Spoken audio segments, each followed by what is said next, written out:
Lo que pasa, doctora, es que me prestaron la computadora y el que me la prestó la tiene configurada y no puedo prender la cámara. Ok, Como no es mía, no la puedo poner. ok, Sí. está bien. De hecho, estoy hablando con mi teléfono porque Ah, tampoco puedo activar el micrófono en la computadora. Sí, de hecho, bueno, aquí tengo mi teléfono a un lado. ok, está bien. Entonces podemos empezar, ya estamos los 31. Yo creo que no tardan en los que faltan.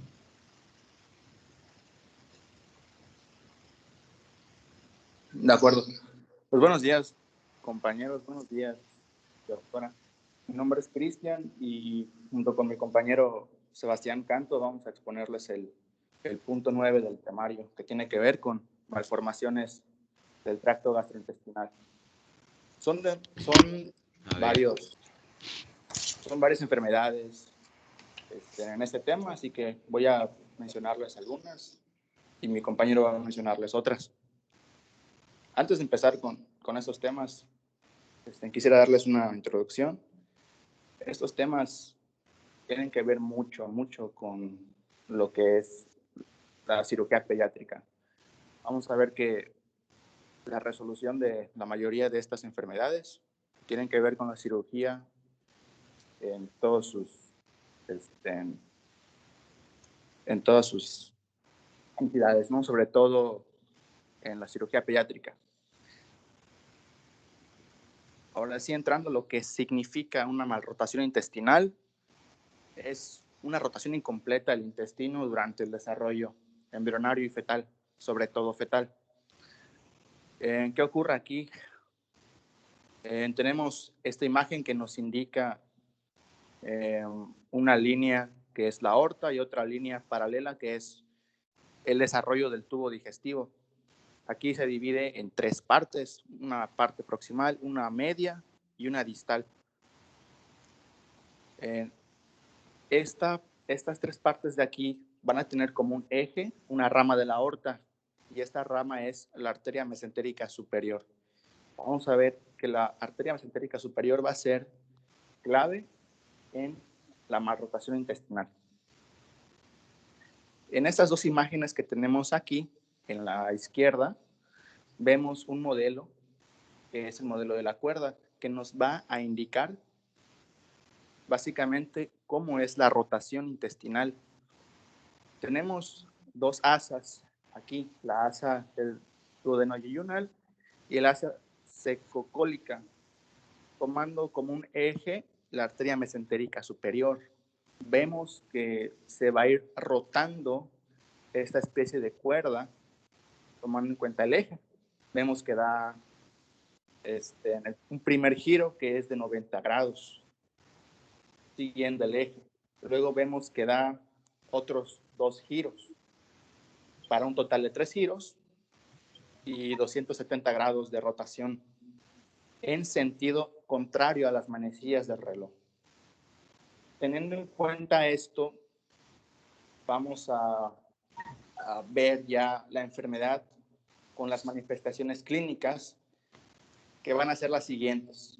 Los vómitos son el síntoma más habitual en el primer año de vida. Los lactantes van a tener vómitos de color verde, que nos pueden indicar que ese tipo y de contenido biliar, que nos va a decir que hay algo que está obstruyendo la vía intestinal en la parte del duodeno. Y también puede seguir con vómitos recidivantes, van a estar vomite. Y hay un caso muy especial que es el vólvulo asociado a malrotación, que pues básicamente sabemos que los pacientes porque nos han enseñado que los pacientes que tienen un antecedente de cirugía, ¿no? En edades pediátricas son propensos a desarrollar obstrucción, pero aquí, en este contexto de vólvulo asociado a malrotación, vemos que no hay ese antecedente. Y bueno, y si se presenta con ese tipo de manifestaciones, pudiera estar asociado a un vólvulo. En cuanto a la epidemiología, tenemos que se da entre 500 nacidos vivos y la mayoría presentan síntomas de obstrucción aguda. Esto es clave, esto es importante en el primer año de vida. Y aquí vemos a un niño que está, bueno, que ya había vomitado y se ve que es de color verde. Hay varias formas de hacer un diagnóstico, de los cuales nos vamos a apoyar de radiología. En este caso podemos sospechar estas enfermedades con la ecografía, en el cual nos pudiera reportar alguna inversión del eje mesentérico vascular. Y esto es para sospecha. Pero si nosotros quisiéramos ya decir con certeza de qué se trata, pues nos basaríamos en estudios radiográficos con contraste. También es útil, y pues es lo que se tiene a primera mano, la radiografía simple de abdomen, la que nos va a dar distintas pistas sobre lo que estamos viendo. Por ejemplo, podríamos observar en una radiografía de abdomen la ausencia de gas, ¿sí? De gas distal. Podríamos observar lo que es el signo de la doble burbuja también. Y el enema de Vario, pues aquí uno de los signos clásicos que nos pudiera orientar sería el signo de sacacorchos o de pico de pájaro en el marco duodenal. El tratamiento, como había mencionado en el principio, tiene que ver con la cirugía. Sin embargo, hay otras cosas que se tienen que hacer previo a la cirugía.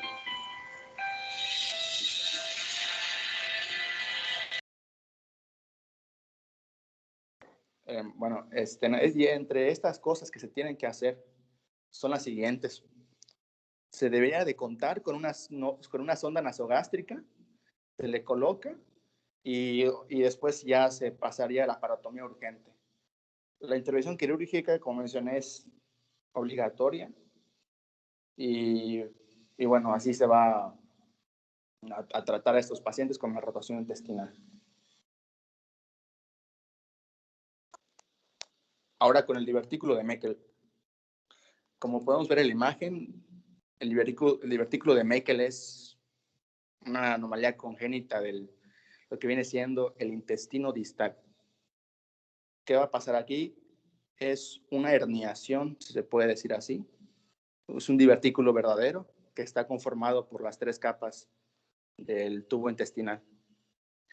Su forma típica es un saco que sobresale del ilion. El ilion es el punto anatómico importante aquí. Sobresale unos 3 a 6 centímetros. Y una característica típica es que este divertículo está asociado a distintos tipos de mucosa. Estos 2 tipos de mucosa pueden ser pancreático o gástrico. Y por lo general aparecen entre ya los 2 años aproximadamente. ¿Cuáles son las manifestaciones clínicas y su epidemiología? Como la característica de este divertículo se asocia a mucosa gástrica que no tiene nada que ver con el sitio en donde se encuentra, pues podríamos observar hemorragia rectal por irritación de la mucosa, daño a la mucosa, hemorragia, o sea, que esté sangrando. Y también podríamos observar una obstrucción, porque recordemos que es un sitio de herniación y podría conllevar a una obstrucción. Y también pudiera manifestarse como una diverticulitis, porque pues como es un sitio en donde se pudiera acumular material fecal, este se infecta, pues nos daría una diverticulitis, el cual pudiera manifestarse como una apendicitis aguda, así que podría ser un diferencial muy, muy importante. En la epidemiología, los puntos clásicos son que esta enfermedad ocurre en los primeros 2 años de vida y la edad de la obstrucción se da en más pequeños. En cuanto al diagnóstico, debido a las características naturales de la enfermedad, es si sospecháramos de hemorragia rectal significativa que no duele en menores de 2 años y para tener certeza de lo que estamos hablando, se podría hacer el estudio de gammagrafía de Meckel. En este estudio nos va a reportar un contraste que tiene que ver con la mucosa gástrica, por ejemplo. Aquí vemos que se tiñe el estómago y también se tiñe algo que no es el estómago. Por ejemplo, vimos en el cuadrante inferior derecho un sitio que nos indica pues, que hay un punto, ¿no?, que tiene que ver con el divertículo de Meckel. Se detecta hiperactividad focal en fosa ilíaca derecha. Y ese estudio es la gammagrafía de Meckel. De nuevo, el tratamiento es completamente quirúrgico y así se va a resolver esta enfermedad. En los métodos que se usan, pues es la laparoscopía o por vía abierta, depende.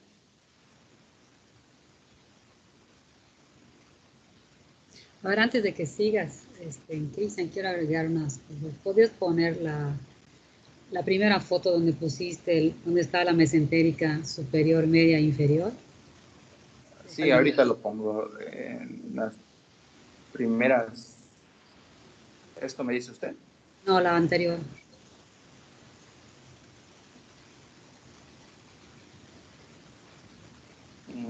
¿Cuál? ¿Esta? Creo que fue la primera. No, donde estaba la aorta y la salida. Ah, ok, ya. Esta. ¿Se acuerdan cuando vimos lo de los catéteres umbilicales? Esta es la razón, estas tres salidas de la aorta es lo que hace que los catéteres se pongan por arriba del diafragma para no tapar, interferir en la circulación del intestino y aumentar el riesgo de una enterocolitis necrosante. Son estas tres salidas que está. Si el catéter quedara intermediario en alguna de estas, pues va a comprometer, porque como ahí se saca volumen sanguíneo, o sea, entonces puede lesionar. Entonces ese es el cuidado, que esté siempre por arriba de estas tres salidas. Después ponlo donde están tus radiografías, que tiene la imagen de doble burbuja. Esa no es de malrotación. Estabas hablando de malrotación acá, ¿verdad? Sí, así es. Ok, esta imagen de doble burbuja es de atresia duodenal, no es de malrotación. En malrotación hay unas clásicas donde se ve un asa grande. No veo aquí en ninguna de tus fotos una de malrotación intestinal. Esta es una oclusión de duodeno. No sé si tu compañero va a hablar de atresia duodenal. Sí, doctora, yo voy a hablar de eso. Ajá. Está ahí la doble burbuja y también hay una de triple burbuja, que creo que lo vamos a ver en un rato. Entonces faltaría una de vólvulo acá, que no es. En cuanto a divertículo de Meckel, antes de que pases al siguiente tema, su presentación más clásica es una hemorragia severa, tan severa que puede llevar a choque. Un paciente que tiene una hemorragia, si no le encuentran ninguna razón, es rectorragia, es sangre fresca, y es más frecuente cuando la mucosa del divertículo es de tejido gástrico. Entonces, pueden llegar a choque, pueden requerir transfusión, así de grave es la hemorragia. Y no necesariamente es máximo 10 años de vida. Algunos de ustedes lo pueden tener. También está en adultos, porque puede pasar asintomática durante mucho tiempo o no dar ninguna molestia, pero no se descarta en un paciente adulto. Que lo tenga hace algunos años un estudiante, un recién egresado, ya era médico, se pasó a morir por eso, requirió 6 transfusiones y hasta que se hizo el diagnóstico, porque estaba sumamente grave y hubo que meterlo a terapia intensiva y luego salir, y de por allá salen también de repente algún adulto que tenga este problema. Entonces sí no es tan raro, es bastante frecuente y también se debe de distinguir con una con una apendicitis, aunque el cuadro clínico es diferente que el de la apendicitis, pero es un diagnóstico diferencial obligado. No se parece tanto. La adenitis mesentérica se parece más a una apendicitis, el diagnóstico diferencial más fuerte con apendicitis que el divertículo de Meckel. Pero bueno, está en la lista y podría ser igual. Hay varias cosas que las distinguen, ¿no? En el divertículo de Meckel no van a ver la fiebre, ni van a ver ese dolor tan fuerte y característico de una apendicitis. Y la adenitis mesentérica sí puede hacer todo esto, por eso es el diagnóstico más cercano. Pero si la manifestación no es hemorragia del divertículo de Meckel, sino es dolor, entonces allá puede cambiar un poco, y si está infectado el divertículo, entonces o sea, es menos frecuente, pero podría ocurrir, ¿no? Que si infectara el divertículo, como dices, puede entrar puede haber inflamación e infección y entonces darían signos parecidos a los que es una apendicitis, aunque lo menos frecuente.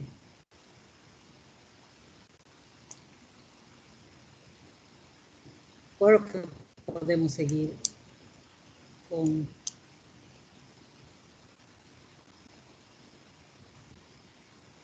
De acuerdo, gracias, doctora. Entrando a lo que es onfalocel y gastrosquisis, quizá muchos ya los conocemos, pero bueno, en ambos procesos son trastornos en la oclusión de la pared abdominal anterior, o sea, hay un punto débil que hace que no se cierre bien la pared ventral y por lo tanto esto sea un punto crítico para la salida de las vísceras. Entonces, tenemos que el onfalocel es más frecuente y se asocia a alteraciones cromosómicas. Aquí en la imagen de la izquierda vemos lo que es la gastrosquisis y en la imagen de la derecha vemos lo que es el onfalocel, ¿no? Hay diferencias características que tienen que ver con cada una de estas. El onfalocel es un defecto central del anillo umbilical y las vísceras que van a salir van a estar cubiertas por una membrana. Esto es en clásico en el onfalocel. Esa membrana va a estar compuesta de peritoneo fusionada con otra capa de amnios. Y esto no es un evento aislado, o sea, en algunas ocasiones esto va a ser una manifestación que va a estar asociada a otras malformaciones menores o mayores, entre las cuales se encuentran las cardíacas, musculoesqueléticas, gastrointestinales y genitourinarios. En cuanto a la gastrosquisis, también se trata de un defecto de la pared abdominal lateral ventral. Y aquí el defecto va a estar a un lado o lateral al cordón umbilical, que va a estar intacto. El uso de aspirina, ibuprofeno, pseudoephedrina en el primer trimestre de embarazo se ha visto que asocia a esta enfermedad. Y las anomalías que se asocian también son la atresia intestinal. Los recién nacidos con esta malformación suelen ser más pequeños para la edad gestacional. Hay tratamiento médico y tratamiento quirúrgico, pero el quirúrgico es el que va a tener mayor peso. En cuanto al onfalocel, debido a que las vísceras están cubiertas por una membrana, se requiere reanimación con líquidos y a diferencia de lo que es la gastrosquisis, por la membrana que se encuentra en el onfalocel, no se pierde tanto calor con demasiada rapidez como ocurre en la gastrosquisis, siempre y cuando el onfalocel permanezca íntegro. En cuanto a la gastrosquisis, aquí se tiene que cubrir a las vísceras con una capa protectora estéril. Se tiene que prevenir la hipotermia y asegurar la reanimación adecuada con líquidos. Estos pacientes están propensos a grandes pérdidas de agua, porque, o sea, por la naturaleza misma de la enfermedad, o sea, las vísceras están expuestas al ambiente. Y en la sala de partos hay que volver a las vísceras y darle esos cuidados específicos al niño. Y después mandaría lo que es la cirugía, que es el tratamiento definitivo para ambos enfermedades. Lo ideal es que, pero vamos a terminar, vamos a un poquito de la gastrosquisis. O sea, lo ideal es que con esos pacientes se hace el diagnóstico desde con ultrasonido, ¿no? Sería difícil que recibieran un paciente actualmente que no tuviera estudio previo de ultrasonido. Entonces son malformaciones que son detectables desde antes de nacimiento y debe estar preparado. Lo ideal es que una vez que se reciba, aunque se sepa que va a venir un niño con gastrosquisis, que esté preparado el quirófano para intervenir, porque la exposición de las vísceras al medio ambiente, que es lo que pues, nunca se debe de hacer, pues predispone a pérdida hipocalemia, hipotermia, hipoglicemia, porque no pueden comer, tienen que estar en ayuno, y a la pérdida de líquidos también. Entonces, lo ideal sería que una vez naciendo, ya teniendo el diagnóstico, que esté preparada la sala para intervenir y colocar una bolsa. Es imposible poder meter todas las vísceras dentro de la cavidad abdominal, porque como se formaron fuera de la cavidad abdominal, entonces la pared abdominal no es lo suficiente para poder albergarlas. O sea, no solo es que estén fuera, sino que no hay espacio para que estén dentro. Entonces se coloca una bolsa estéril, hay especiales para gastrosquisis, y se costura todo alrededor y todos los días hay que empujar las vísceras, todos los días 1 centímetro, medio centímetro, de tal manera que no comprima tanto como para afectar la circulación de la aorta. No se puede apretar tanto, porque entonces empiezan a ver los pies del bebé cianóticos porque ejercen presión sobre la aorta y también sobre el retorno venoso. Hay que empujarlo pues suavemente todos los días y así puede tardar semanas, puede tardar hasta 2 semanas o un poco más dependiendo del bebé para que logre entrar todo ese contenido. A veces no solamente está fuera el intestino, también puede estar fuera el hígado y otras vísceras. Es un padecimiento muy doloroso para el bebé porque tiene que estar siempre boca arriba. No hay manera que se le pueda poner de ladito, boca abajo o algo, porque está como donde se pone la bolsa, está prensado a la parte de arriba de la incubadora, con tal que no se mueva, sino que tenga esa posición. Y mientras tanto, pues se tiene que alimentar con alimentación parenteral, lo cual lo pone en un riesgo también de infección. Entonces frecuentemente se infectan, hay que cubrirlo con antibióticos. Pero ya al final, si se logra todo, que sí se logra, en muchos casos se logra con mucho cuidado, lograr cerrar toda la pared abdominal.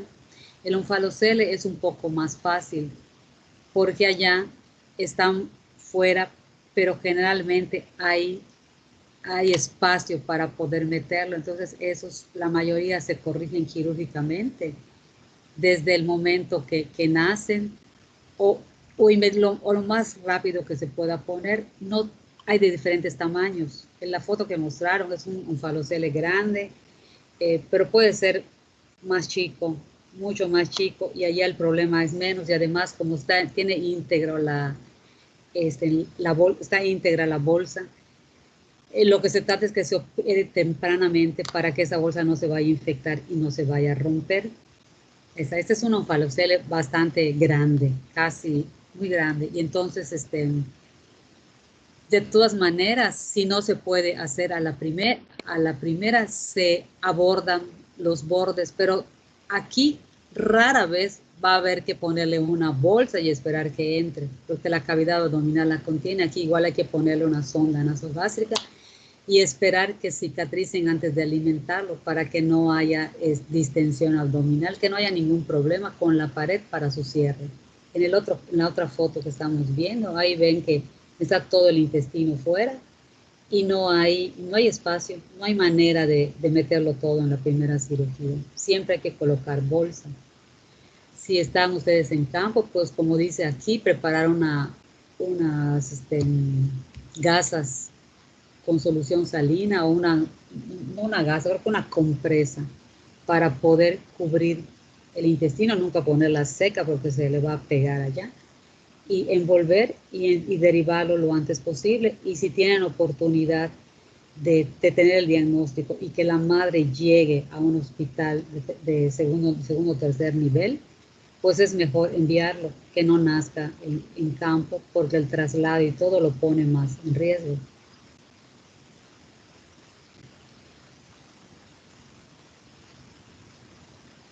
¿Estamos?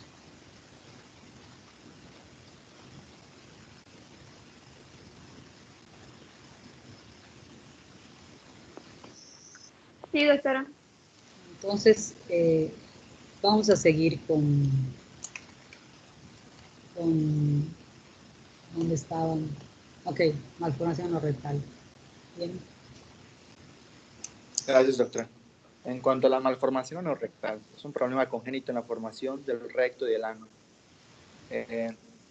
Se da mayormente en los masculinos y la incidencia es de entre 1 a 5,000 recién nacidos vivos. Esto puede ser un evento aislado, ¿no? Pero mayormente Solamente quiero puntualizar algo, creo algo de lo que hablamos del lenguaje, ¿no? Cuando hablamos de malformaciones de cualquier tipo, no hablamos de incidencias, hablamos de prevalencias.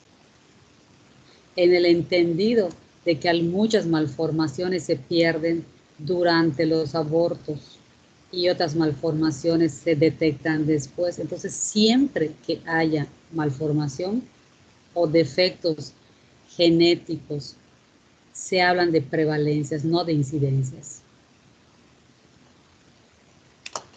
Ok, doctora, gracias por la aclaración. Bueno, tenemos aquí una asociación que se llama Bacter, pues que tiene que ver mucho con lo que es la malformación anorrectal, específicamente lo que es la atresia anal. También hay que mencionar que este tipo de malformaciones tienen que ver con otras malformaciones que son las de tipo genitourinarias. Hay una clasificación que es la clasificación de Alberto Peña, que va a categorizar a esta enfermedad de acuerdo al sexo y al sitio de la fístula. El objetivo es precisar una secuencia diagnóstico terapéutica con ventajas en función urinaria, genital y anorrectal. De acuerdo si es varón o mujer, van a presentarse distintas clasificaciones. Por ejemplo, mencionando algunas en cuanto a los niños, y puede estar la fístula rectoperineal, la fístula rectourinaria, la fístula recto-uretroprostática. En cuanto a las niñas, puede estar la fístula rectoperineal, rectovestibular, puede no haber fístula, y así. Pero esta clasificación es de ano imperforado, es de malformaciones en general. O sea, cada una de estas es una malformación, ¿no? Sí, o sea, de acuerdo a lo que es la malformación anorrectal, son varias de hecho, y entre ellas va a entrar lo que es la atresia anorrectal, y bueno, esa es la clasificación que nos menciona. Sí, o sea, la distinción aquí la hace porque no es lo mismo ser niño que ser niña, ¿no? Entonces, la forma donde se puede derivar lo que es el ano, porque cuando hay ano imperforado, algunas veces, pues hay una vía por la cual pueda salir la evacuación. No siempre está cerrado, aunque algunas veces también puede estar cerrado. Y creo también, si quieres poner tu foto anterior, antes de esto, aquí donde está donde está el corte, que se ve la malformación. No sé si puedes ampliar un poco esa foto. Esta. ¿La puedes ampliar un poquito?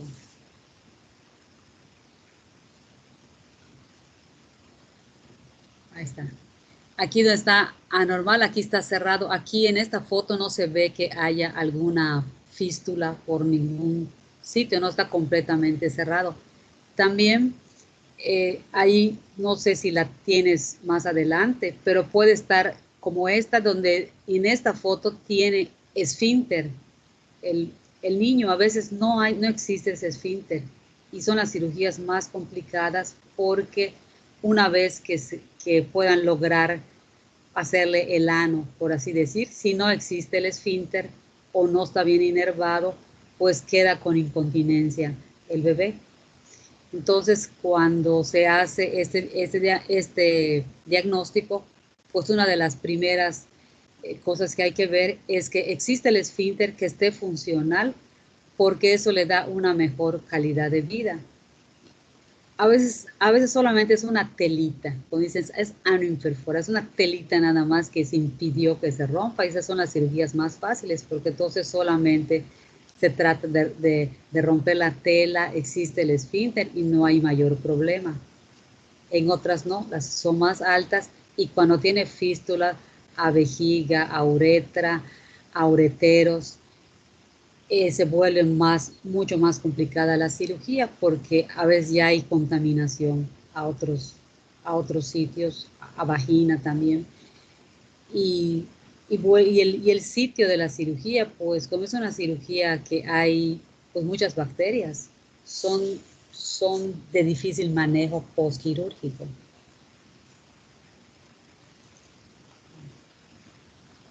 Okay, seguimos.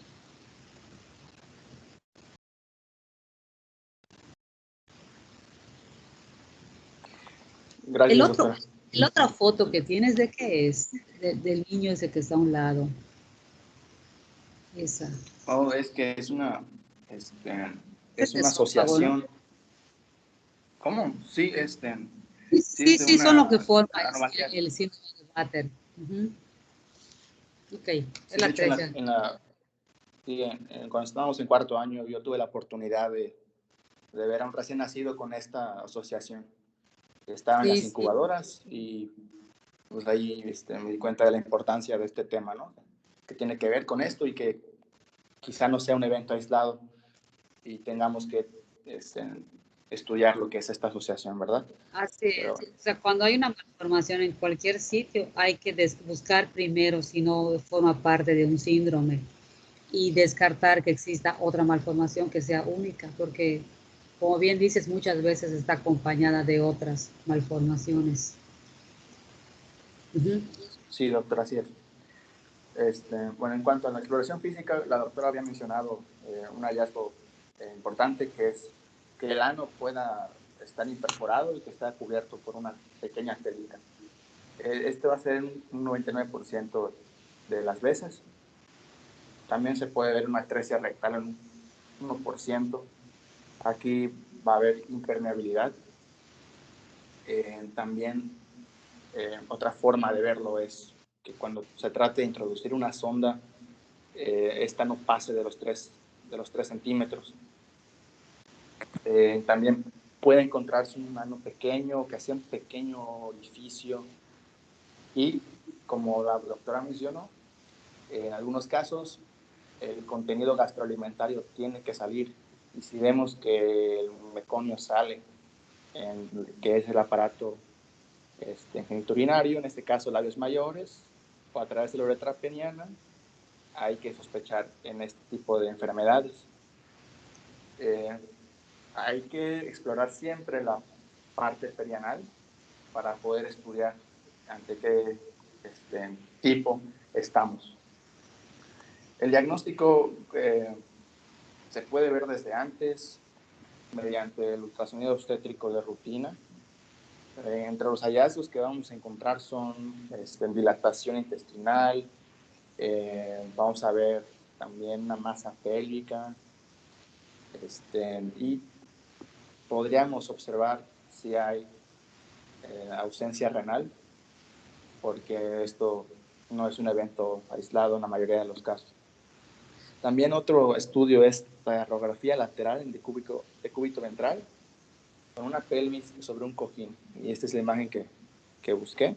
Y se puede encontrar, pues sí, una dilatación en lo que es la región del tracto gastrointestinal distal y que está lleno de aire. Aquí hay una imagen que no. También hay uno que clásico, es el invertograma. También se puede colocar boca abajo el niño un segundo. Así como cuando tomamos las de abdomen, que decimos que sea de pie para ver si no hay aire fuera del intestino, o sea, hay aire libre en cavidad abdominal. Esta se pone al revés, es el invertograma. Los cirujanos lo piden porque quieren ver la distancia que hay entre lo que es lo que sería el ano o donde debería estar el orificio anal y el intestino, a ver la distancia que van a tener que recorrer para la cirugía. Uh-huh. De acuerdo. Aquí tengo una imagen de lo que es la atresia anorrectal. Vemos que el orificio anal es un pequeño orificio que no se ve muy permeable, que digamos, y está asociado a una malformación genitourinaria. Pues como definición es un posicionamiento anómalo de la porción anorrectal fuera del mecanismo esfinteriano. Puede ser completo o parcial. Puede ser que esa solamente es una fístula, no es el ano en sí. Ahí es donde digo que hay que buscar si existe esfínter anal para ver dónde van a posicionar el ano que le van a hacer. Claro, aquí ya sería más sospechoso, ¿no? De una fístula. Así es.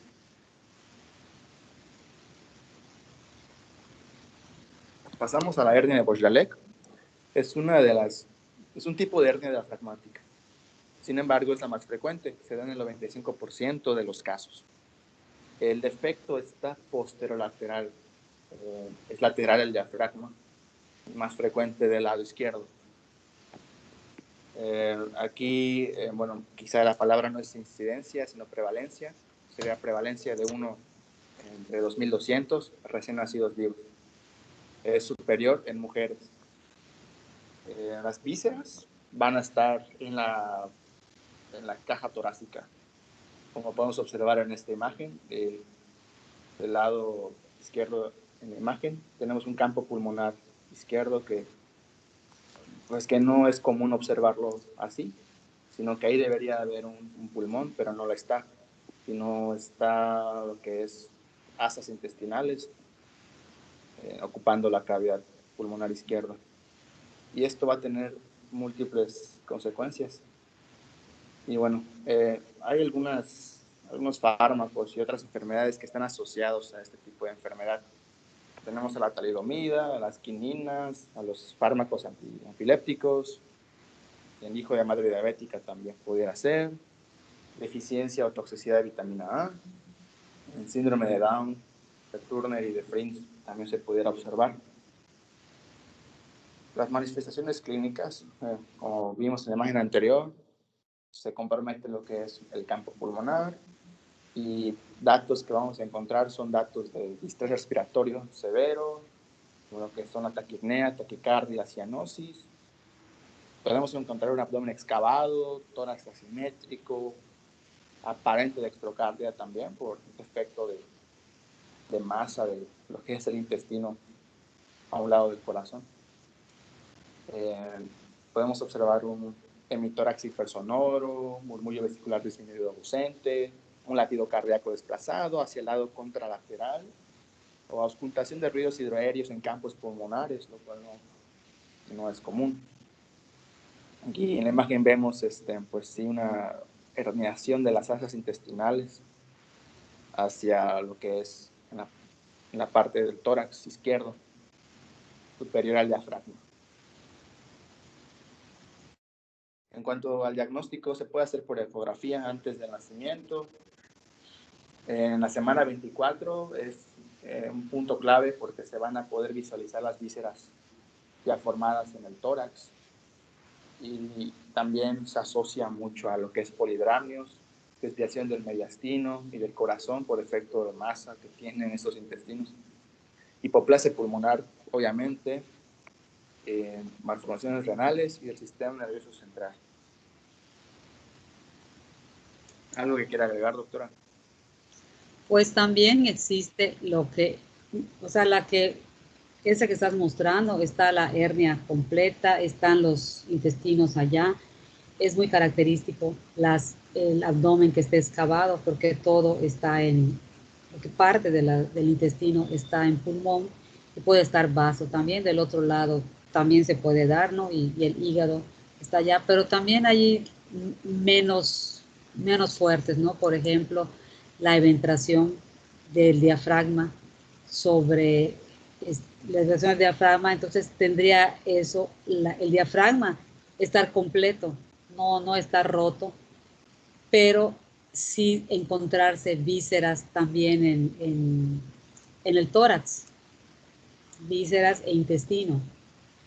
O sea, no siempre está abierto totalmente, sino puede estar forrado y puede ser de diferentes grados. Las dos pues son quirúrgicas la resolución, y lo que puede ayudar a hacer el diagnóstico pues es una insuficiencia respiratoria. Esta tiene estos bebés, estas fotos que estamos viendo, definitivamente tienen insuficiencia. No la quites, la que estaba anteriormente. Vean cómo están ocupados los campos pulmonares. Donde dice A, posiblemente este aire que ven tan grande sea la parte negra, probablemente sea el estómago, lo que está allá. Entonces, definitivamente tiene insuficiencia respiratoria grave. Si pueden ver en la placa, el niño está intubado, ahí se ve el tubo endotraqueal y tiene una sonda nasogástrica grave. La silueta, el corazón está totalmente desplazado del otro lado. Esa imagen blanca que ven, pues es el corazón que desplaza. Esta es una emergencia quirúrgica, porque no hay manera que el ventilador pueda mejorar esta condición, este espacio que está ocupando el intestino, el estómago y todas las vísceras. De la B se ve un poco menos grave que la A. Sin embargo, algo que también está, no está, aparentemente no está intubado, no veo la cánula. No se puede que sí, quién sabe. Entonces, ¿por qué este tema? Porque a veces estos casos tan aparatosos como vemos en estas radiografías, pues se diagnostican desde el momento de nacer. No es posible que pueda crecer, que llegue al mes, o sea, que se vaya a su casa con un defecto de estos. Pero cuando hay eventración diafragmática, nada más, que puede diferentes grados, podrían tener ese problema respiratorio, como un poquito de asma, y crecer, llegar varios meses, incluso años, para que se detecte. Y se acuerdan también cuando, bueno, creo que no llegamos a esa parte, creo que se mencionó, cuando vimos tramo obstétrico, que hay también parálisis diafragmática. La parálisis diafragmática también produce eventración porque las presiones del abdomen son más fuertes que las del tórax. Entonces, cuando hay parálisis diafragmática, puede ser que se levante el diafragma, y que en esa secuencia de inspiración, expiración, no se vea tan normal. Hay como que una parte del diafragma está paradójico, y eso puede tardar pues varios meses en recuperarse, y puede en un momento dado causar algo de insuficiencia respiratoria, que serían más los casos que se pueden ver en la consulta externa o en pediatría a nivel de consulta. Estos casos tan graves definitivamente no, se detectan de nacimiento y se corrigen dentro del hospital.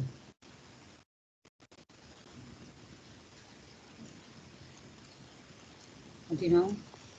De acuerdo, doctora, gracias.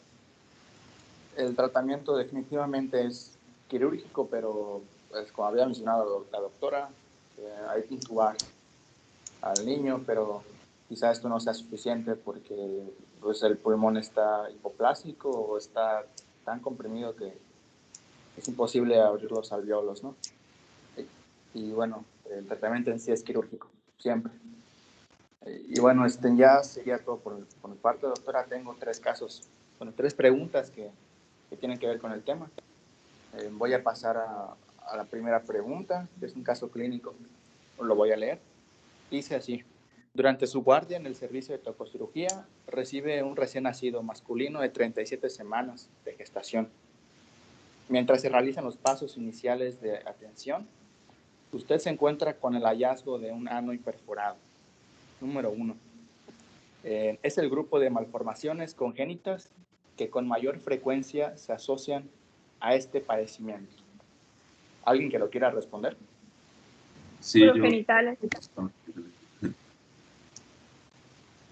No sé, mi compañero Lonel creo que dijo la respuesta y efectivamente la respuesta sería urogenitales, la letra C.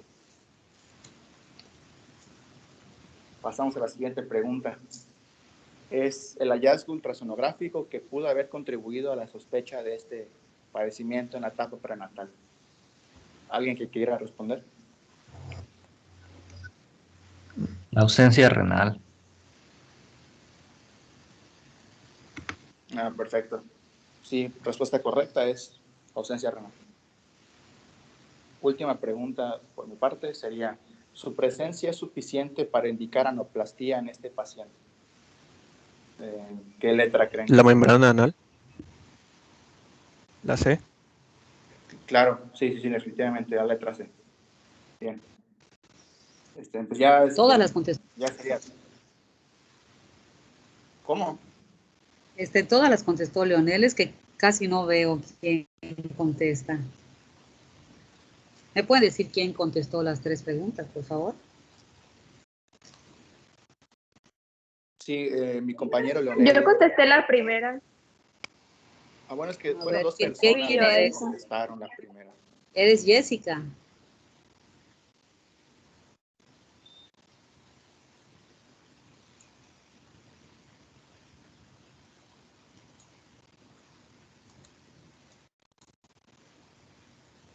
Les dejé de oír.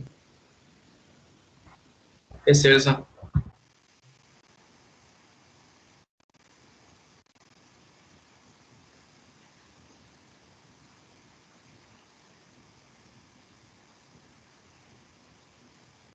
Ya no les escucho. Sí, La tercera la fueron contesté 2 yo. personas. ¿Sí nos puede escuchar, doctora, o no?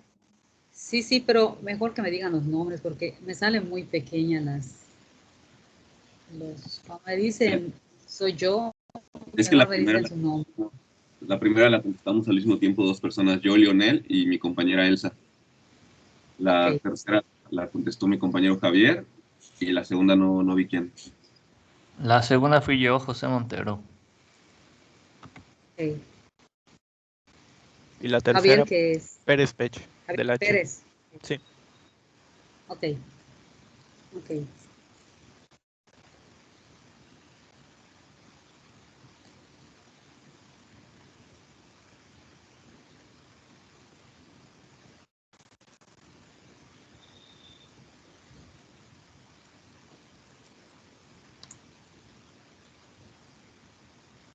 Pues ya son esas 3, no podemos seguir. Doctora, disculpe, yo contesté la primera, es que está fallando mi internet. Pero eres Elsa. Elsa, sí, ya se anoté. Ok, gracias. ¿Ya pueden ver mi pantalla? Sí. Ok, doctora. Doctora, al igual que mi compañero Cristian, estoy usando una computadora prestada de escritorio. No tiene cámara. Por lo de prender la cámara lo digo. Ok. Víctor, ¿verdad? Sí, doctora. Pues ándale, pon la presentación. ¿Ya se ve? Sí. Ok. Bueno, pues en realidad esta era la primera parte, pero como mi compañero Cristian tenía unas cosas que hacer, entonces por eso pasó primero. El, O sea, no se lo va a que, quedar eso en la clase. no, o sea, sí, lo que pasa es que creo que iba a tener problemas con su audio porque iban a estar Lo que pasa, trabajando en su doctora, es que casa. están trabajando los albañiles aquí en mi casa y están haciendo demasiado ruido. De hecho, yo estoy aquí en el baño exponiendo porque hay demasiado ruido. Sí, sí, sí. Y pues por eso traté de pasar de primero, para evitarme esos contratiempos. Pero sí es eso, doctora.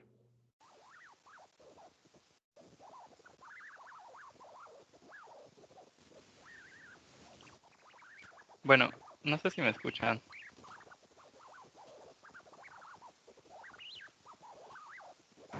Sí te escuchas. Ah, ok, ok. Bueno, pues no sé si ya empiezo, doctora. Sí, Ok. Bueno, pues vamos a hablar de malformaciones de tubo digestivo alto más que nada, un poco de bajo. Y pues como decía mi compañero Cristian, estas malformaciones, el tratamiento es principalmente quirúrgico. En lo que vamos a ver ahorita, solo hay una en el que se podría manejar conservadoramente, pero a final de cuentas también podría ser quirúrgico, ¿no? Entonces, empezando con la primera, sería la atresia esofágica, ¿no? Esta atresia esofágica va a ser la anomalía más frecuente del esófago y pues me parece que hasta sería la más frecuente de todo el tubo digestivo alto. La prevalencia no va a ser tan alta, solo se va a presentar en 1.7 por cada 10.000 recién nacidos. Y en general, esta atresia esofágica va a estar asociada con una fístula traqueoesofágica. La supervivencia de esta atresia pues es alta, más del 90%, debido al diagnóstico oportuno que se puede hacer y al tratamiento que igual no es tan complicado, ¿no? Como decía mi compañero Cristian en las malformaciones anorrectales, esta también va a tener una alta asociación con la asociación Bacter, que son las malformaciones vertebrales, anorrectales, cardíacas, traqueales, esofágicas, renales y de las extremidades. En este caso, las malformaciones vertebrales y las cardíacas van a ser las más frecuentes, un 32 y 24% respectivamente de los casos. Ahora, en cuanto al origen de la formación de esta atresia, no está claro, la verdad. Hay una hipótesis que en el momento en que se empieza a formar el tubo digestivo alto y el aparato respiratorio, hay como que una anomalía en la formación del tabique traqueoesofágico que se termina de formar al final de la quinta semana, a principios de la sexta. Entonces, esta como que anomalía en su formación puede hacer que no se cierre completamente y se separen dos tubos como debe pasar, sino que quede abierta, ¿no?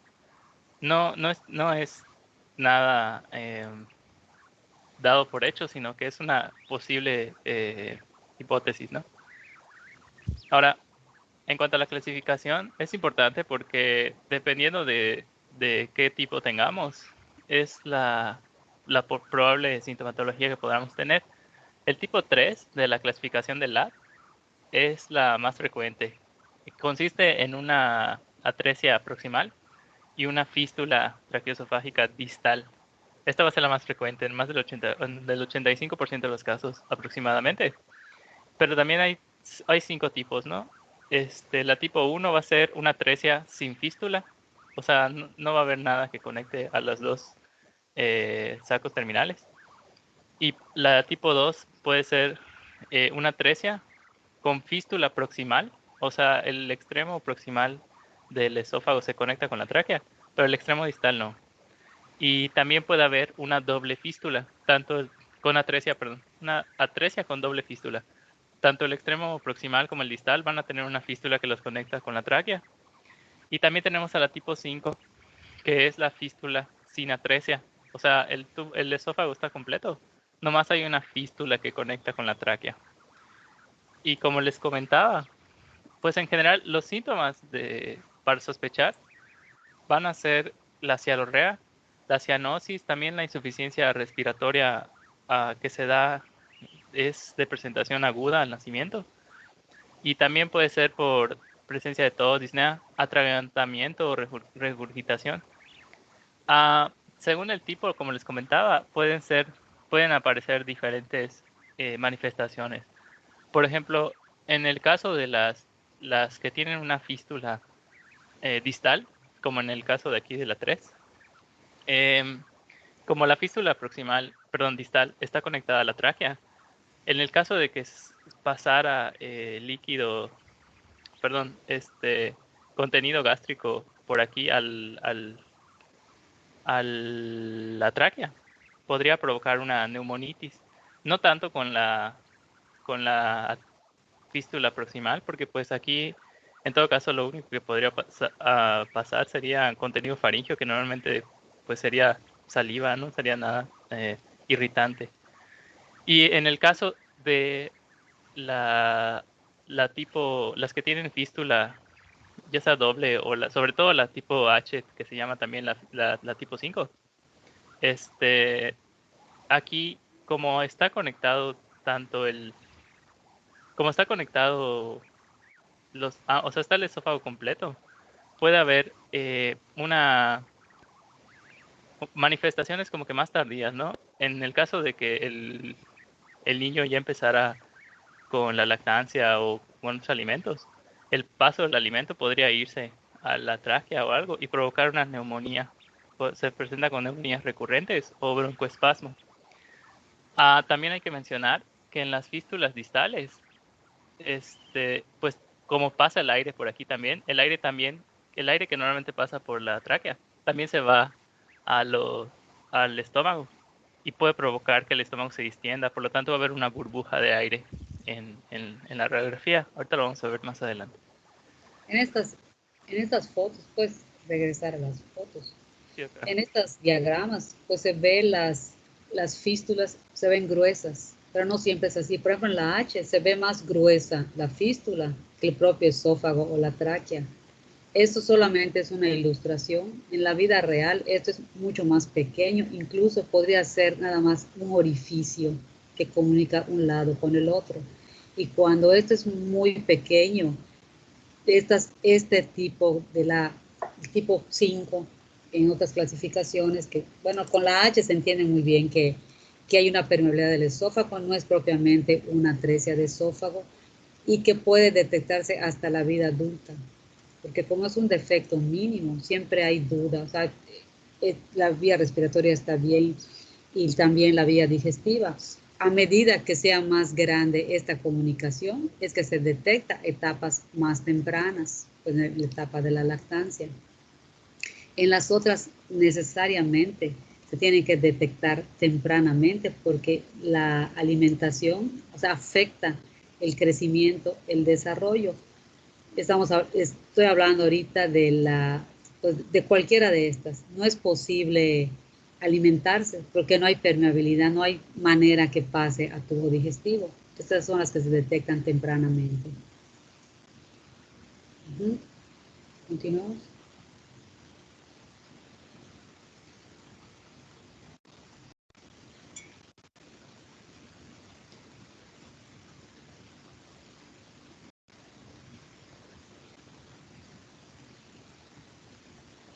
No te escucho. Sí, perdón, doctora. Es que apagué el micrófono y ya no lo pude volver a prender, pero ya está. ¿Ya ven la pantalla otra vez? Sí. Ok. Bueno, hablando un poco de polidramnios, ya lo mencionó un poco mi compañero Cristian, que también se puede presentar o sea, es un preámbulo como para todas estas malformaciones. Ya sabemos que el polidramnios puede estar causado por diferentes entidades, ¿no?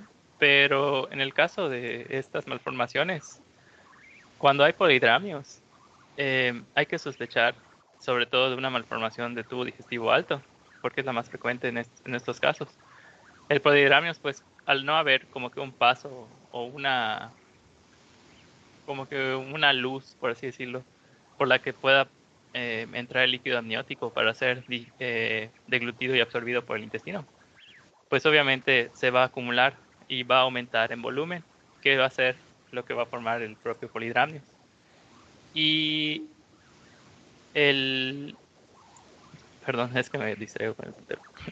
Y bueno, el polidramios también va a causar que se distienda la cavidad uterina y acelere el trabajo, perdón, el parto, por lo que también puede provocar un parto pretérmino, ¿no? O sea, también se asociaría a eso. Y bueno, sí. ¿Tienes cómo diagnosticar un polidramio o cómo sospechar que exista un polidramio? No lo puse aquí, pero es con el ultrasonido, ¿no? Con el índice de Phelan, me parece, y ay, no me acuerdo cómo se llamaba el otro. Pero no, Chamberlain. ándale, Chamberlain. O sea, la secreción del líquido amniótico pues varía conforme avanza la gestación. Entonces se supone que a las 32 semanas tenemos la máxima cantidad de líquido amniótico. O sea, la secreción, cuando inicia el embarazo, el líquido amniótico es mínimo. O sea, alrededor de la semana 10 más o menos tendríamos como 12 mililitros de líquido amniótico, pero se va secretando progresivamente hasta que alcanza un máximo en la semana 32. Posterior a eso, el líquido amniótico empieza a disminuir porque se supone que el bebé ya lo puede deglutir y hay una circulación de tal manera que para el momento del nacimiento, el líquido amniótico es menos que a la semana 32. Se ve el abdomen más grande porque el producto ha crecido y ha ocupado el espacio que tenía el líquido amniótico. Para el momento de nacimiento se estima que debe ser alrededor de medio litro de líquido amniótico. Y cuando esto no es así, que se hace por medio del ultrasonido, se le mide en cuadrantes a la madre y se ve la cantidad de líquido que debe haber en cada cuadrante, suman todo y ellos te dicen si hay un incremento de líquido amniótico. Y también se puede ver si tiene la valoración prenatal, se mide ¿cómo se llama? La longitud del abdomen y se puede ver si ese crecimiento está a la par con las curvas ¿cómo se llama? De abdomen. Recuerden cómo se llama. Me va la palabra ahorita.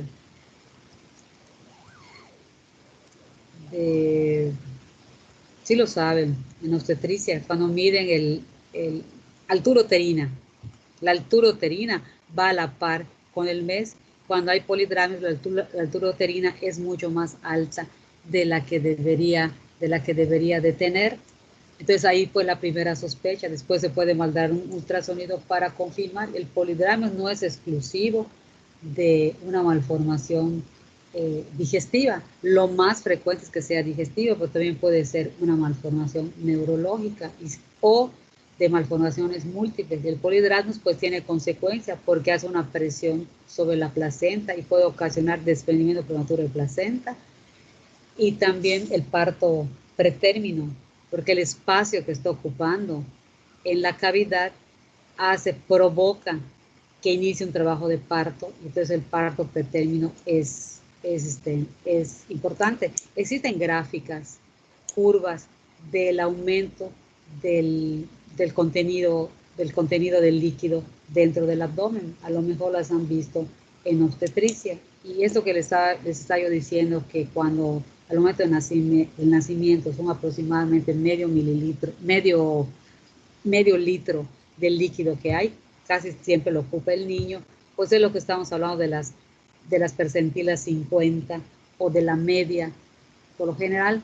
Pero cuando hay variantes, ¿verdad? No todos tienen medio litro, podría tener 700 mililitros, pero cuando es más de este volumen, entonces ya se habla de polidramios. Digo, hay curvas para esto. Y la primera sospecha es de tubo digestivo a cualquier nivel: esófago, duodeno, ano imperforado, todas las que impida el paso de que esa circulación se dé entre el tubo digestivo y el líquido amniótico, va a provocar polidramios, y que muchas veces está asociada con otras malformaciones, como les estaba yo diciendo, principalmente las neurológicas son también con las que con las que se asocian, o neuromusculares. ¿Seguimos? Bien, gracias, doctora. Y bueno, con el diagnóstico, con lo que ya hablamos de polidramios, pues este es un diagrama de compañeros de rotaciones pasadas, que lo explica muy bien. Si hay polidramios, pues sospechamos de una malformación de tubo digestivo alta, que como ya mencionó la doctora, tal vez no sea la única causa, pero sí hay que sospecharla. Entonces, cuando la sospechamos, ¿qué hacemos? Vamos a introducir, obviamente con esto y con la sintomatología, podemos introducir una sonda orogástrica y pueden pasar dos cosas, o que pase o no. En el caso de que no pase, pues ya sabemos que hay una atresia esofágica, ¿no? Se confirmaría con con una radiografía simple de tórax.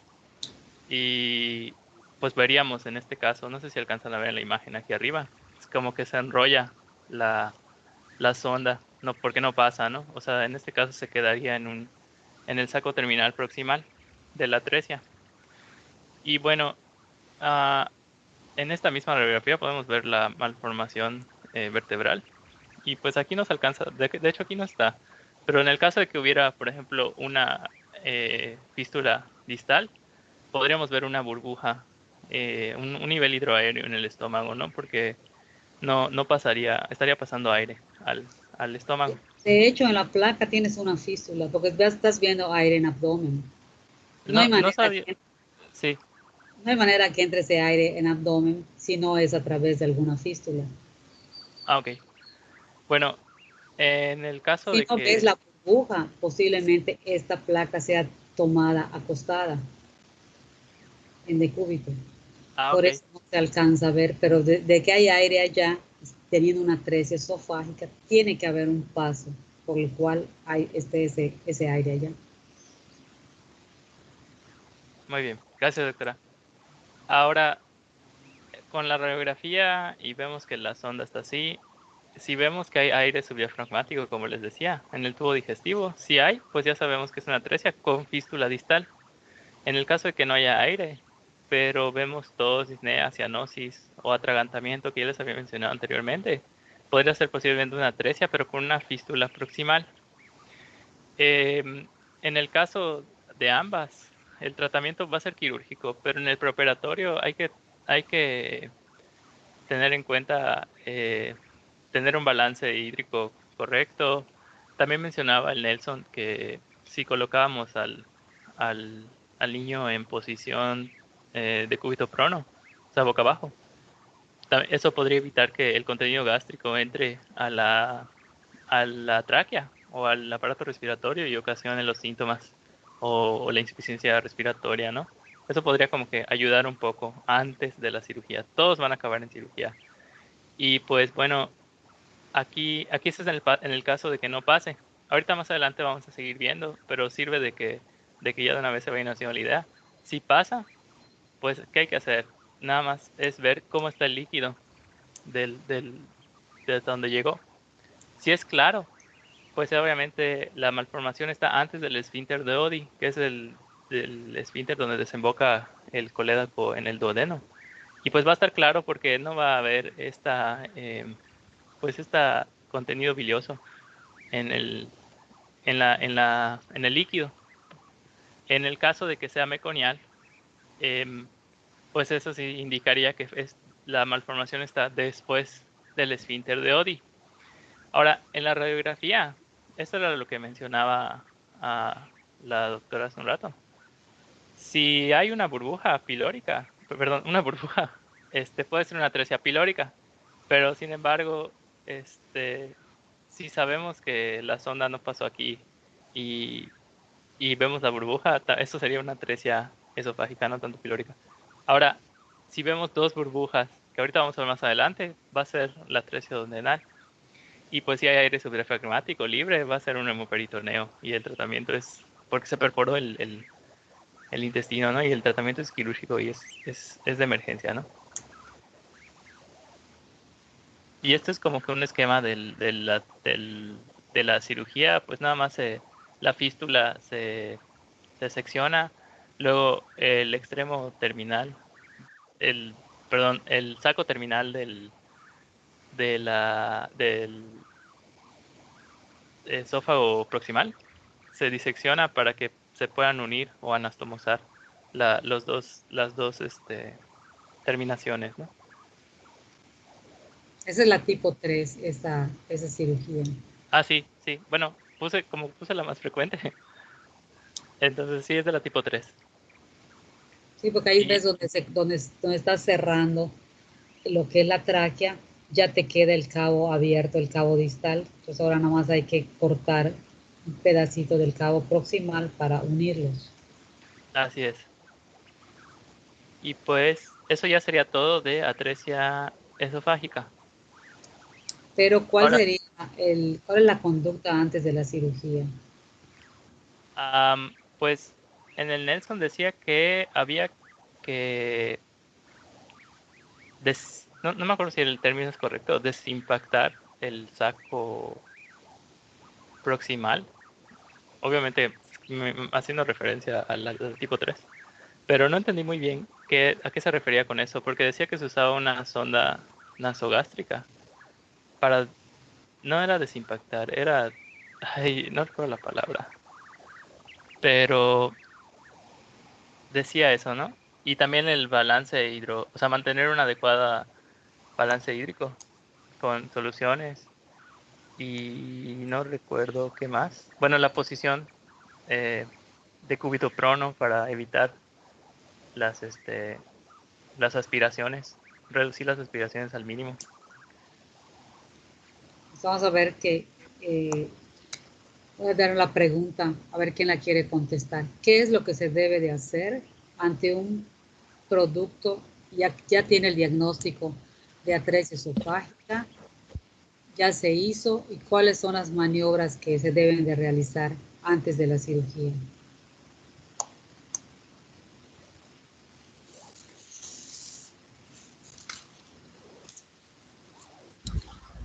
Hay que colocar al paciente en decúbito prono, ¿no? ¿Para qué?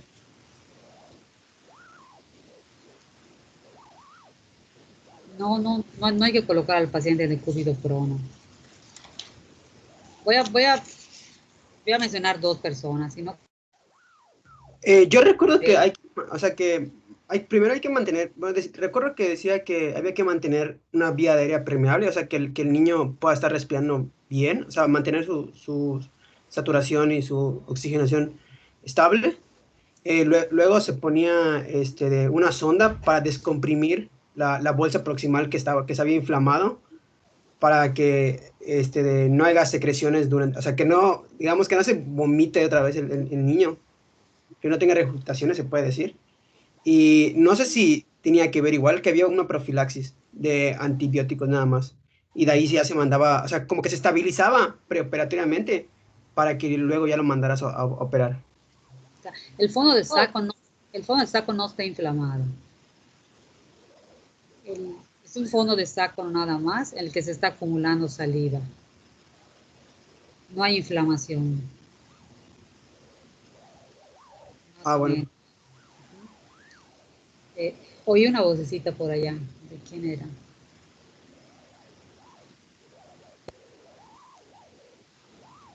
Nadie. Doctora, no es pues, como comentó mi compañera, mantener una vía aérea permeable, y también hay que evitar, ¿cómo se llama? La intubación endotraqueal, porque la ventilación podría como que aumentar la distensión. ¿Cómo mantienes una vía aérea permeable? Si tienes allá que toda la saliva de la boca se está produciendo, eso no para, eso está normal. ¿Cómo la mantienes?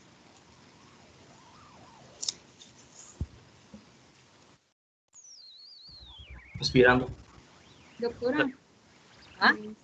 Buenos ¿Sí? días, disculpe. Era lo que se comentaba de que tenías que pasarle la sonda de alimentación y pasas igual la sonda de nélato, ¿no? Para aspirar la saliva del niño. y para evitar pues que el niño se ahogue. Era la de doble vía, si bien recuerdo, para alimentar y para evitar que el niño siga tragando su saliva. Y también para la succión. Es la sonda de doble lumen. Ok. Y hay otra más, hay otra cosa más que hay que hacer. Estamos hablando de la tipo 3. Pues sería intubar, doctora, pero sin ventilación mecánica, ¿no? Porque podríamos distendir más las vísceras porque hay una fístula, entonces el aire pasaría más.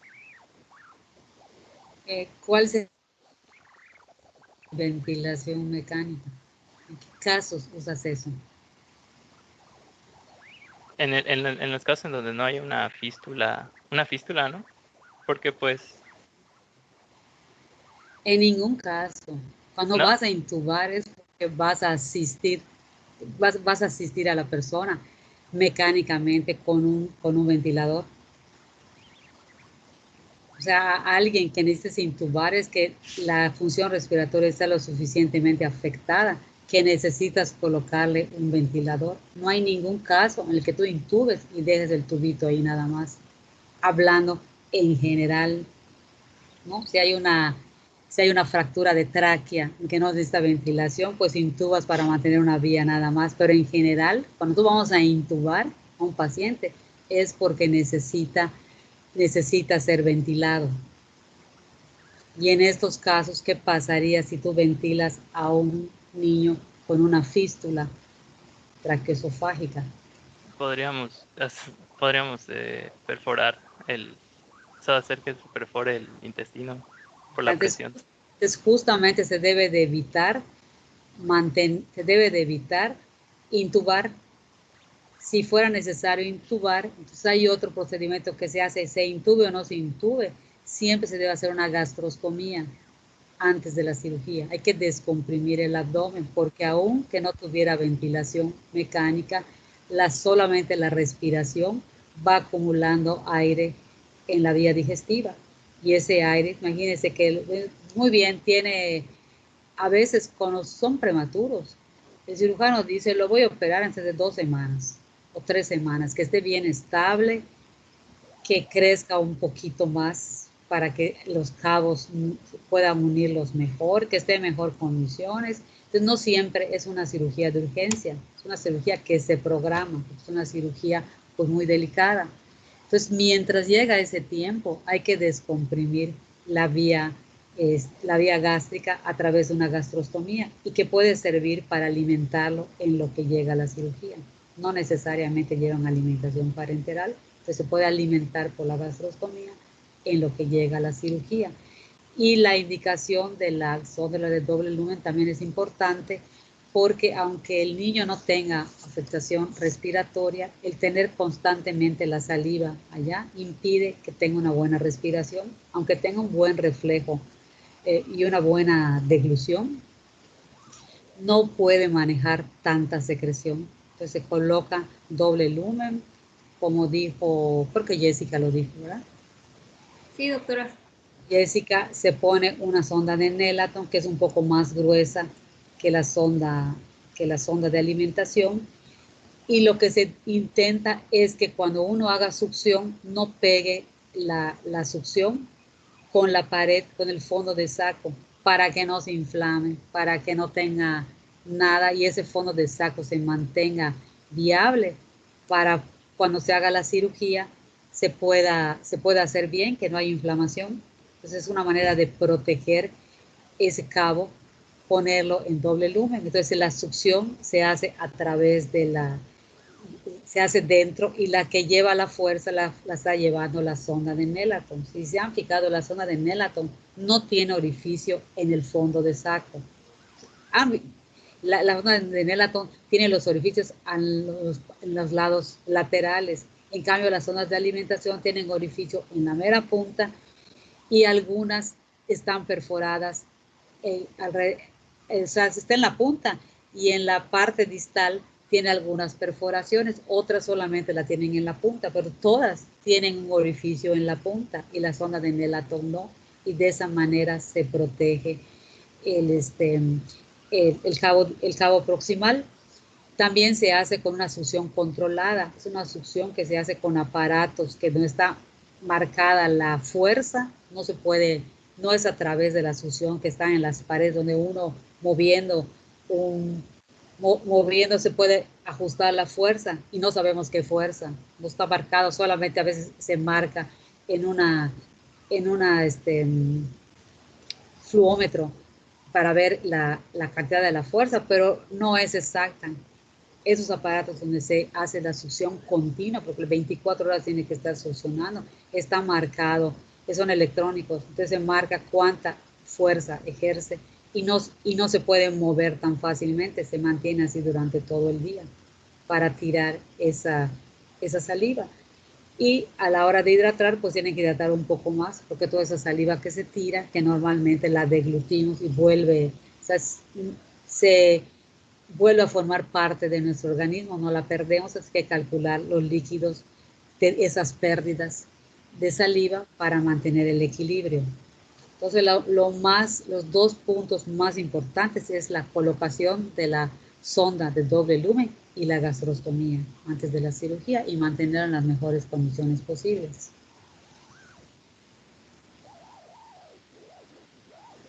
Muy bien, doctora. Ok, seguimos. No, ahora pasando ya a atresia duodenal.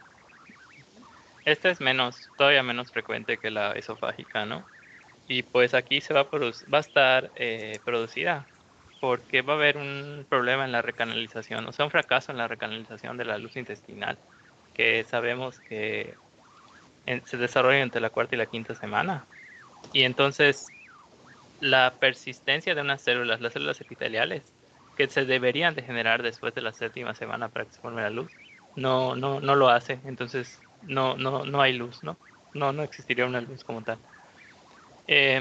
También esta va a estar asociada a otras anomalías, como la cardiopatía congénita, malrotación, páncreas anular, anomalías renales, que igual que la atresia esofágica con o sin fístula, malformaciones esqueléticas y anomalías anorrectales. Y pues aquí va a haber tres tipos. La más común, lo más común es que se forme como que una membrana que ocluye la luz, que no se alcanza a apreciar aquí, pero sería como que una pared que no permite el paso, o no permitiría el paso pues del contenido, ¿no? Del tubo digestivo. Esa es la más frecuente, la más común. También puede haber una tipo 2, en el que hay una atresia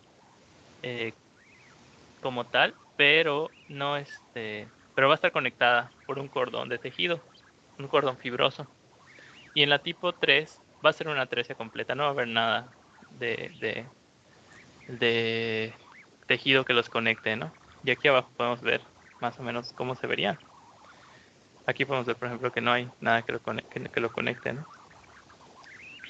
Y pues bueno, aquí a grandes rasgos, al final vamos a hacer como que un abordaje completo. Pero en la clínica va a haber vómito bilioso, sin distensión abdominal, pero sí puede haber. Dice que sin distensión, pero también leí que sí podía haber. En la radiografía simple de abdomen, eso es lo más importante, va a haber el signo de doble burbuja. Y en el tratamiento va a ser pues quirúrgico, ¿no? Una duodenostomía. O sea, dice que no hay distensión abdominal porque solamente se acumula en lo que viene siendo estómago, realmente se vomita. Cuando las obstrucciones son más abajo, entonces sí permite que se acumule aire y más contenido alimentario, ¿no? Sobre todo cuando son de colon, porque todo está inflamado. En este caso sí hay una distensión gástrica, pero como generalmente acaba en vómito, entonces dicen no vas a ver la distensión. No esperes ver distensión abdominal, no es lo clásico, porque la obstrucción es alta. Ok. Gracias, doctora. Bueno. Para que vean esta de doble burbuja, tiene que estar el paciente de pie. Si ven este niño, vean sus bracitos, lo tienen agarrado con sus bracitos, no vean los brazos acá. Se ve cómo tienen levantadas las clavículas. Ese lo están sosteniendo y están tomando la placa. Esta es y por eso pueden ver ese hidroaéreo. Si está acostado, no podrían ver la imagen de doble burbuja. Y ahora, pasando a ya la obstrucción congénita del intestino delgado, pues bueno, va a haber 3 causas, ¿no? Las atresias yeyunoileales, el hilio meconial o la enfermedad de Hirschsprung. Y bueno, empezando con las atresias yeyunoileales, aquí estas se van a deber a una anomalía vascular en la vasculatura del tubo digestivo, como que en formación. O sea, no va a haber un riego adecuado, por lo tanto se van a infartar segmentos del tubo que se está formando y estos se van a reabsorber y es lo que va a causar las atresias, ¿no? Se dice que el tabaquismo y el consumo de cocaína de la mamá pues contribuye grandemente a estas anomalías, sobre todo porque causan vasoconstricción. Y en estos casos dice que no se suelen asociar a anomalías extraintestinales como en todas las que hemos visto, ¿no? Y pues aquí también, como en la atresia duodenal, va a haber vómitos biliosos, aquí sí distensión abdominal, y pues en la radiografía simple van a haber múltiples niveles hidroaéreos. Hay 5 tipos de atresias yeyunoileales. Los primeros 3 son igualitos que la atresia duodenal, así que no voy a detener mucho en eso. El tipo 1 y el 3A son los más frecuentes.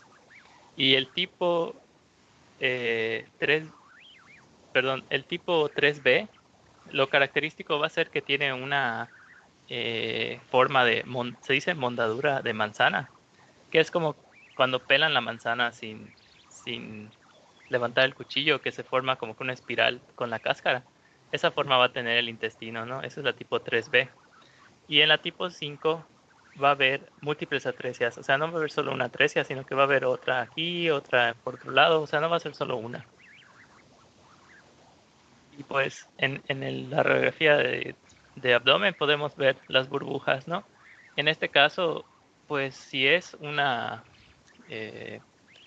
atresia al nivel antes del yeyuno, pues se pueden apreciar de 3 a 5 burbujas. En este caso hay 5, si no cuento mal. Aquí hay una, aquí hay otra. Por los niveles hidroaéreos lo puedes ir viendo, ¿no? Aquí habría 5, me parece. Y bueno, eso sería todo Puede ser que cuando es yeyuno, tenemos 3 burbujas. Mientras más burbujas haya, quiere decir que la obstrucción es más baja. Sí, así es. Veo una mano levantada de Víctor. Creo que la levanté sin querer cuando compartí mi presentación. Ok. Pues creo que lo dejamos acá. Ya son 10:30. Yo Okay. tengo clase al rato. Mañana continuamos y creo que podemos empezar el próximo tema. Creo que son las malformaciones craniofaciales y las del sistema nervioso.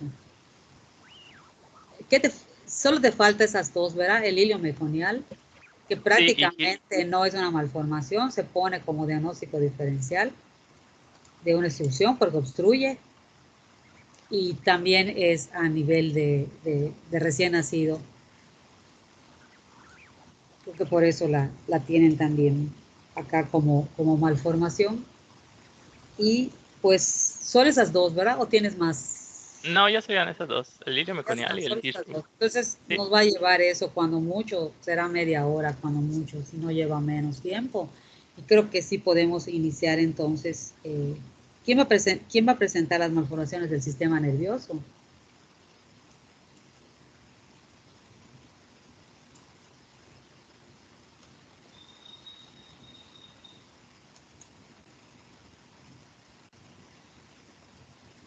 No están acá, no tengo la lista a la vista para verlo.